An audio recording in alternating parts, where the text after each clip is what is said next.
Bad experiences become good memories. Ladies and gentlemen, bad experiences become good memories. So just embrace it. Sometimes stuff that happens to us that we hate, like in the moment, you just give it a bit of time and you start to look back on it with love, at least fondness. Sometimes that happens, right? Or something you're embarrassed about. Usually it becomes funny. That's what I found. Temporary embarrassment is just funny. Tragedy plus time equals comedy is the saying, how it usually goes. But it's like having a bird poop on your shoulder. In the moment, man, you get so heated, you get so charged up. But really, honestly, if a bird poops on your shoulder, it's funny. It's happened to me. It's happened to you. It's funny. And that's why we say it's good luck, because we don't know what else to say. A bird has just defecated on our shoulder. Bad experiences become good memories. A lot of good can come out of bad experiences, actually, and a lot of lessons. Dude, I remember I had a first date. And I was in this phase of life where I was taking girls out to eat soup for my first date, because I'm like, if I can hold a conversation with someone while eating soup and they don't break and vice versa and it feels comfortable, then they're the one for me. So I was taking them out to get ramen and pho and stuff. And that phase didn't really work, but I tried. I was going through that soup phase. And I remember I met a girl on some dating app. I think it was Hinge or something. Don't use those. That's my opinion. But anyways, met a girl on a dating app, and we're talking, and I'm like, I really love ramen. Like, I want to go out to eat ramen. She's like, I got just the spot. Tabe Tomo. If you're in New York, go to Tabe Tomo. It's actually it's right back there. It's right behind me in my neighborhood, Tabe Tomo. They just came back from a fire. They had a fire that was shut down in their building for about a year. They came back. Bro, I love Tabe Tomo.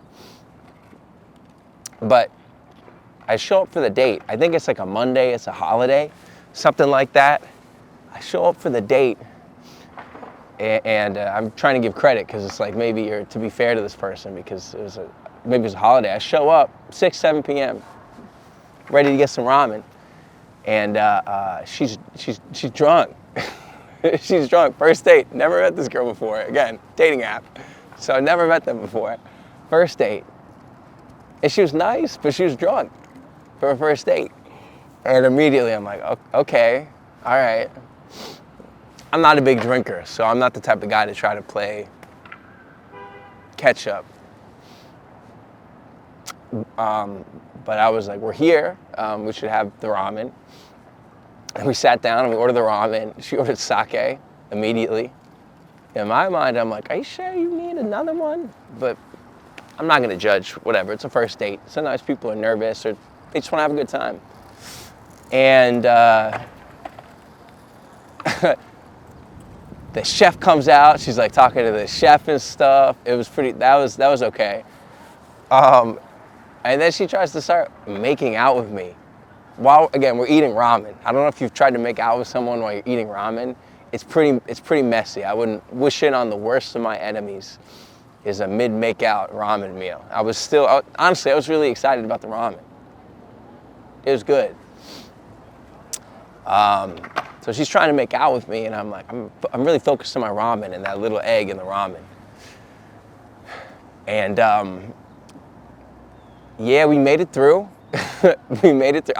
I'm very conscious. I'm a conscious guy. I don't like talking out too much in public. This is partly why I do this, is because I know it helps me with not giving a crap about any of that other stuff. But someone trying to make out with you while you're eating and they're drunk, I felt very self-conscious about that. It took me out of the moment of enjoying the ramen. But we soldiered through afterwards, and then later the next day we kind of parted ways then. The next day she texted me. It was like, oh my God, I'm so sorry. I don't usually get drunk. Blah, blah. I didn't really care. I wasn't that upset. I was more embarrassed. So I was like, I texted him like, don't worry about it. It's not a big deal. But you know what came out of it? I found the best ramen spot in the city, my favorite ramen spot. I go there as much as I can. The ramen's, it's not crazy expensive, but it's expensive, but it's really good. So if I never went on that bad date, I would have never had an interesting story to tell about that. And I wouldn't have found one of my favorite ramen spots in the city. I take my friends there, I take my girlfriend there. It's like, it's the spot. That's why I say bad experiences become good memories. It's because of that.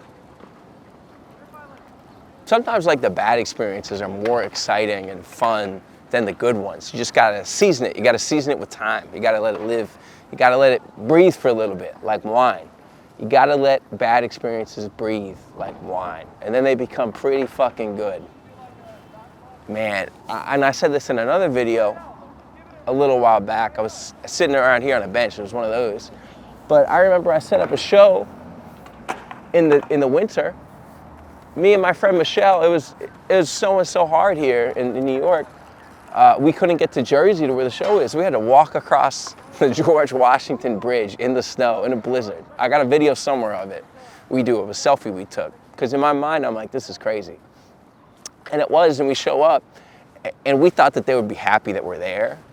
Because like, we made it from New York. These New York comedians made it.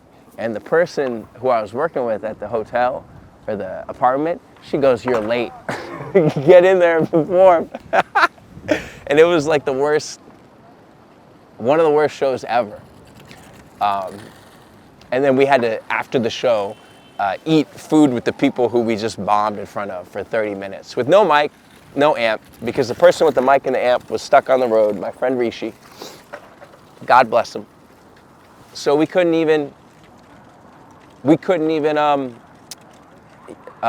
properly perform. You know, me and Michelle eating pasta with some people we bombed in front of is, again, another experience I would not wish on the worst enemies I know. So that stung a little bit. At least they called us an Uber home. They didn't pay us. To be fair to them, that was the correct decision. But they did call us an Uber back across the bridge. For some reason, we were able to get back across, just not the other way. And that stung, but I look back on that, and it's very funny. I'm actually really glad that happened to me. It was very embarrassing. But to me, it was really funny. To me, it's funny. That's what matters. And it's a good experience. I think it's a great story. So sometimes, like, when you go through these bad experiences, you know, sorry, you get the wind, but sometimes you go through these bad experiences and you really hate them in the moment or you feel embarrassed by them. Don't be. Because bad experiences become good memories.